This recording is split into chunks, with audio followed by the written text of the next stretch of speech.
Story time with Uncle Colin. May I? Of course I can. It's my show. Here we go. So years ago, about 20 years ago, right? 20 years ago, I am in local television, like 20, 25 years ago, aging myself. I was in Las Vegas, and I bounced around, did local TV. I did Vegas was my first job. Then I worked in Tampa. Then I worked in Portland. It was awesome. And then got a job with ESPN. Then I've now moved to this coast, and I work for Fox Sports. I bounced around, right? Let me take you back to a story about... It was about 20 years ago. I was in Vegas, right? And we had a young newsroom. It was really, really young. Because, you know, that's one of the things I really miss about local TV is when you're in those smaller markets, and at the time, Vegas was a tiny market. It was the fastest growing city in the country, but it was tiny. It was like Market 100, Market 98. We were all in our 20s. And when you're in your 20s, nobody had kids, nobody was married, you go out and drink every night, go to the casinos.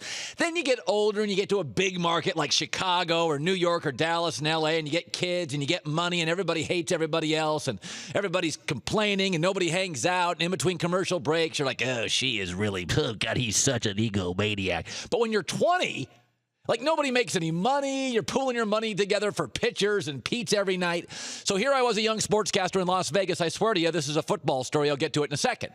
So my little sports office was in the back, right? And right outside of my sports office was the newsroom hit chair. So you'd have the nighttime reporter in Vegas would go out and cover some crime or something, and then he'd do a newsroom hit, and he'd throw to the tape, right? You've seen that in local news. Let's go to the newsroom with Jack Danger, and his hair's made of wood. So there was this guy, and we ran through a bunch of them. And then there was this guy named Trace Gallagher.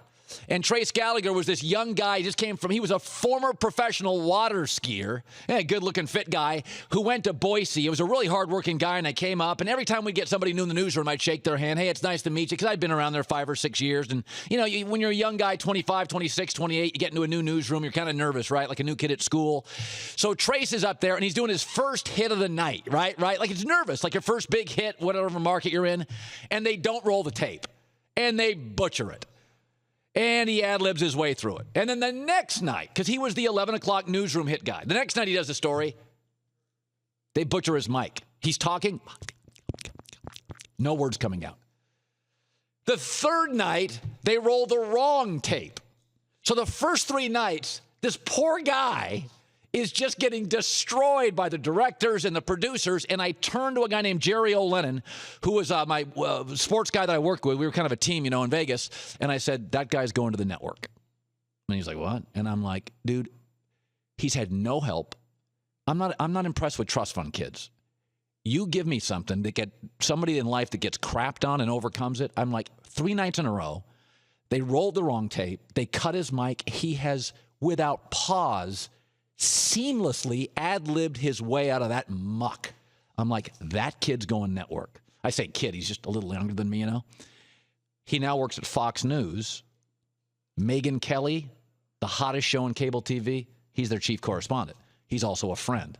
I felt so bad for him, I had to eventually introduce him to his current wife. He got treated so poorly. And the reason this is a football topic is I'm always impressed with people in life who overcome stuff. Okay? I am so impressed with Philadelphia after that game last night. I am so impressed with Sam Bradford. I was so blown away. I don't care that he lost. I don't care. Everybody can see the obvious stuff. Tom Brady's slick. Aaron Rodgers has a cannon. J.J. Watt is unblockable. We can all see that. Sam Bradford hadn't played football in 2 years. October of 2013, Monday Night Football, on the road, not only a new coach and a new system, the fastest system in the history of football. He's got all new teammates, all new coaches, didn't play a ton in preseason, on the road, is awful in the first half. The timing's terrible. He was awful. He comes out in the second half, and he's a wizard. I don't care they lost. I don't care. That Philadelphia team, he threw the ball 52 times. His only pick at the end of the game should have been caught. That was not on him. The officials did him no favors. On one of their scoring drives, I think they had 4 or 5 penalties. It was an over-officiated game with the Eagles getting a couple really weird calls. I am completely all in on Philadelphia. When I look at the NFC right now, I look at Green Bay, I'm in. I look at Philadelphia, I'm in. I think I'm in on Seattle and Dallas. And I think the New York Giants are pretty interesting. Here's Sam Bradford after the game. This kid hadn't played in 2 years. And you're asking him to play in that offense, road, Monday Night Football, terrible first half. Here's Sam Bradford. It was fun, even though we lost tonight, I think just getting back out there and playing ball again, especially the second half was a blast. Once we got things rolling, we took the lead. I don't know if I've been that excited in a long time. Hopefully, next week we can start a little bit faster and not dig ourselves such a big hole. They play Dallas next week. I'll say it right now. They are going to smoke Dallas. It's in Philly. Write it down. That is going to be a boat race.